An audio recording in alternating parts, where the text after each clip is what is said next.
wrestle for it. 3 means go. And three, Mike. Well, Jake, you're talking on the radio show. You kept bringing up that stretch of 7 minutes in the second half there. That was problematic for you guys. As you broke that down a little bit more, what did you see when you watched it on the film and you got more of an understanding what happened? What went wrong in that stretch? Well, I think statistically it was turnovers, right? I believe I want to say it was maybe 5 turnovers in that stretch, and specifically, right when maybe there's a lull in the game, you got to get shots up, and a couple of them I felt like were unforced. I think you got to give them credit certainly for a couple of them, but I felt part of the cause for a couple of those turnovers was we stopped moving as much. Like we stood a little bit too much. That movement, if that's not happening, like, is it just as simple as, hey guys, move, or like, was the defense doing something that was forcing guys to overthink, or like you've got guys that have been around a little bit. How does that happen? Yeah, I think I don't know. I don't want to say it was necessarily fatigue, but I think we weren't complementing each other maybe off of penetration. We work on cutting off penetration, relocating on the perimeter off of penetration. And, when we drove it there a couple times and they were able to level the ball was picked up. In that moment, we're trained to have some movement. And for whatever reason there a couple times, we didn't execute that well enough, and we kind of left that guy on an island.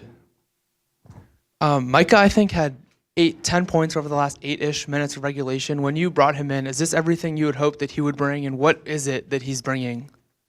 Yeah, well, I think his efficiency, has been really good, and we felt like he had more to give offensively than maybe he had a chance to do in stretches of his career.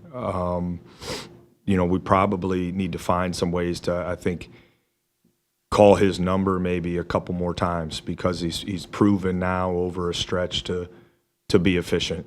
So yes, I guess we were believers in what he could bring offensively, and hopefully he can continue to do it and even continue to kind of take another step. And then from your perspective, what differentiates Big Ten basketball from another conference? Yeah, well, I think the depth of our conference, just kind of speaking in general, like the parity and the depth of the Big Ten, I think is second to none across the country. And you look at what teams are doing in our league. So back, even when I was growing up, or even maybe 5 to 10 years ago, you used to look at your schedule and say, like, okay, maybe there would be a chance for you to catch your breath in conference play. That doesn't exist. And really it's quite opposite. Like, you are required to bring your absolute best every single game if you want to have a chance to win, home or on the road. And I think that's unique to our league, but certainly excited to see kind of how the new teams impact the overall style of the league. I think the style has shifted over the last few years. You're seeing a little bit more pace. You're seeing, I think a little more space, and you're seeing different defenses, which certainly presents challenges as you prep and prepare. So I think we have the best league in the country, top to bottom, and it seems like the parity's at an all-time high. Yeah, earlier you mentioned fatigue against Pitt, and I noticed you only played 8 players. So moving forward, is that a shorter bench? Like, was that something you'd want to implement more in Big Ten? Like, do you want more guys to be in? Bruce played, I think, all 45 minutes. Do you think that maybe contributed to the fatigue from Friday's game? I think the biggest issue with our rotation last game was just our injuries. We would have probably played at least one more, maybe 2 more guys. Had we been fully healthy. I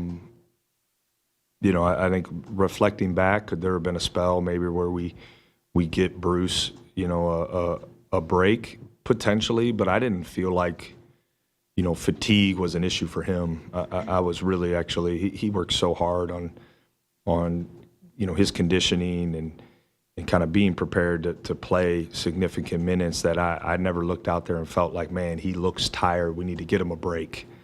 So I didn't realize, really towards the end of the game that he didn't get a break. But and it's just because I didn't see him tired necessarily out there. But I think, we got to figure out a way to maybe get a little bit more. As we've had to go deeper into our bench, we got to figure out a way to get a little bit more, since we've had some guys out. I guess speaking on that, Quez, how is his health doing for heading into Big Ten play? Yeah, all the feedback I've gotten here in the last, kind of 24 hours is he's progressing. I don't know what that means quite yet for practice today and potentially the game on Wednesday. But him and Colin, certainly the quicker we can get those two back, the better. I think also in the flow of the game, Devin, sprained an ankle, Evan tweaked, like it just, and then we had, we actually had some guys who weren't able to fully practice leading into the game. We've just kind of had that, whatever bug has been going around, we had that hit a few of our guys. So we've had, we watched the film, kind of learned, grew from Pitt, and then we were able to take a day off, and hopefully we'll be at, our numbers will be better for practice today and tomorrow leading into Maryland. You were talking about Big Ten play. You have a number of guys who haven't taken part in that. Obviously, you have quite a few guys that have, but how do you kind of communicate to guys who either, your freshmen or guys who have played in other conferences, hey, this is what you're about to get into here, these first two, and then obviously going into the new year? Well, I think part of our non-conference schedule, helps us with that. Pitt's a really good team, I would imagine. I think they came out with maybe the net rankings, and I would imagine they're going to be really high. Texas A&M, a true road environment at this point of the year. Not many teams in the country have experienced that, and in our league and in high major leagues across the country. So we've had some experience in what Big Ten games will be like, and hopefully that serves us well here with this kind of early pocket of Big Ten games. But there's nothing quite like Big Ten crowds. There's nothing quite, it hits just a little bit different. But I thought the Pitt game was very much, resembled a high-level conference game, and a game you may typically see in February, we got to experience in November, which hopefully, again, benefits us. And so I think we're prepared because of our non-conference schedule so far. Having 3 games and 7, against really high-quality opponents should help us. Talking on the radio show about John and the other things besides just his shooting that he does, how much of that was stuff you knew could translate quickly, and how much of it has, I don't know if surprised you is the right word, but maybe come along quicker than you expected? Yeah, I think I'm not surprised at his ability to shoot. I just believed that would translate right away. That was validated by the way he shot it in practice. What I've been really impressed with is his decision making. And a lot of times when you're evaluating guard play, it's relatively easy to see, I think, some of their strengths. For him, it was his shooting, certainly. But what oftentimes is harder to evaluate maybe is their decision making, kind of the split second you got to make decisions when you drive into crowds or you're attacking or reading ball screens. And I think I have been a little surprised at how quickly he's grown from kind of where we started in June to now, and I think it's translated really well. I've been really impressed, and that's why I think he's a complete offensive player, is because his decision-making, with the ball in his hands has been really good. He's got to now, because it's hard for me to believe he was a secret to begin with, but now that he certainly is not, right? He's got to be a great mover. He's got to be able to get a shot off really quick. And we got to help him with that. And it's something he and I have been talking about for months, because he and I knew this was going to come. So I think he'll be ready. He'll continue to get better when he doesn't have the ball, because that's ultimately right? It's going to be significant for him and us, for him to continue to have the impact that he's had. Was he made the pass to Austin as two guys kind of closed on him in the first half the other night? Like that kind of read instead of just taking a shot. Is that some of what you're talking about there? Those decisions Yeah. that he's picking up quickly. Yep, because teams are running him off the line, and so he's getting downhill. Now he has great touch, and a lot of times the decision may be best for him to, put it on the rim because he can score floaters, he can finish with both hands, but when that defense commits to him, and he's got to find that next read. I think he's done that really well. He's got guys a couple lobs, off drives because teams are helping over. So he's done a really good job with it. Maryland, just your thoughts about them. Just looking at their schedule here, looks like they lost to Marquette and beat Villanova in a couple of their highlight games. Just looks like Queen has come on pretty good early in his career. Just what do you see there with Maryland, I suppose? Yeah, well, I think they're tough. They're aggressive defensively. They're turning teams over and scoring off turnovers at a really high rate, looking to get out and run offensively. And then, Queen's a really good player. I think he's maybe overshadowed a little bit of what Reese has been able to do, who's also been a really good player this year. But, they're certainly talented in the front court. And then their guards are shooting it well and playing well. So I think they have complementary basketball offensively, and then defensively, very much like a Coach Willard coach team. They're tough, aggressive, going to trap and press. So I think they're a really good team, Steve. I think this is going to be a really, really good, hard challenge, to open up Big Ten play on the road, and we'll be ready for it. The game the other day, you had situations, the end of regulation, the end of overtime. You can't replicate those in practice as much as you try. I mean, you can with a horn and whatever, but not with the noise and everything else that's going on and the officials and the whistles and everything else that's happening. Just, do you hope that those situations and other things that occurred in that game are going to serve this team really well going forward, I suppose? Yeah, we're counting on that. It's hard, right, when you play situations in practice, the game pressure of going to the free throw line or having to execute the defensive coverage it's just not the same. Whether you put running right at the end of it for winning and losing or doing a prize, it's just not the same as being in an arena which was a great crowd, by the way, for us.